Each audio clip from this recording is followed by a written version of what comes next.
পরে ঠিক টাইমে আসছো, সবার সামনের বেঞ্চে বসবা আজকে, যাও। কিন্তু তুমি তো আমার ব্যাগই আনো নাই। আগে বলো নাই কেন? কারণ তুমি বলছো। কোনো কথা না, চলো। এখন আবার যাইতে হবে বাসায়। দাঁড়াও, আমরা লাবানান কি লেখছো এটা? গাধা কোথাকার, মুছো এটা রাবার দিয়ে। এটা রবার্ট না ম্যাম, এটা ইরেজার। চুপ করো, বেশি বুঝো তুমি। মাহাদি ভুল করলে প্রতিদিন আপনি না ঠিক করতে বলেন, তাই আমি বলছি। খালি মুখে মুখে কথা বলে, কান ধরে দাঁড়াও। আমার কান অনেক নরম, বেশি ধরলে যদি চ্যাপ্টা হয়ে যায়। আজকে তোমার খবর আছে।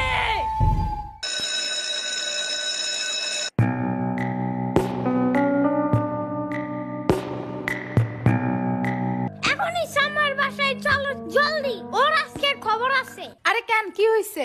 ও আমাকে বলছিল লেখা মোছার ওইটারে রাবার না ইরেজার বলতে। হ্যাঁ তো ইরেজার বলছে দেখে মিস আমারে হাই বেঞ্চে উঠে পরে কানে ধরাইছে।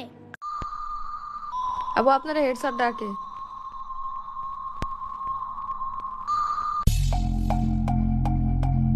তর্ক করে মুখে মুখে না, তর্ক কি নিয়ে হয়েছে? এটাকে রাবার না বলে ইরেজার বলছে তাই? আপনি টিচার হয়েও জানেন না এটাকে রাবার না ইরেজার বলতে হয়? আবার একটা বাচ্চা মানুষ আপনার ভুল ধরাই দিছে, তাই সবার সামনে ওকে কান ধরাইছেন। জাস্ট আপনার কাছে এই পাওয়ার আছে তাই? তো আপনার কাছ থেকে বাচ্চারা কি শিখবে? যে বড় মানুষ ভুল হোক বা ঠিক, তারা ছোটদের সাথে যা ইচ্ছা তাই করতে পারবে না? পরে এগুলাই তো বড় হয়ে র্যাগিং করা শিখে, যে পাওয়ার খাটাতে হবে সবখানে, তাই না? আপনি এগুলোর দিকে নজর না দিয়ে উল্টা গার্ডিয়ান ডেকে বিচার দিতেছেন। আপা একটু একটু শান্ত হন প্লিজ প্লিজ। এমনি ও অনেক বেশি দুষ্টামি করে ক্লাসে।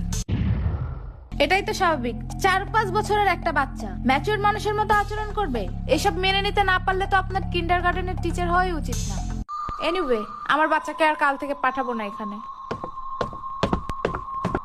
না আসলে তো আরো বেশি ভালো। আমি শুনে ফেলছি।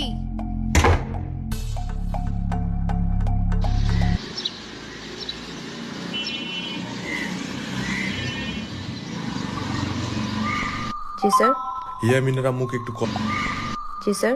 ইয়ামিনের আম্মুকে একটু কল করবেন। ঠিক আছে।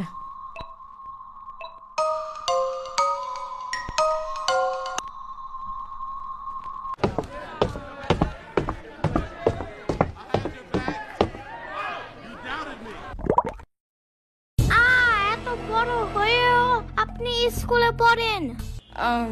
আমি স্টুডেন্ট না, আমি তোমাদের নতুন টিচার। তাই? আপনি কি ললিপপ লাইক করেন?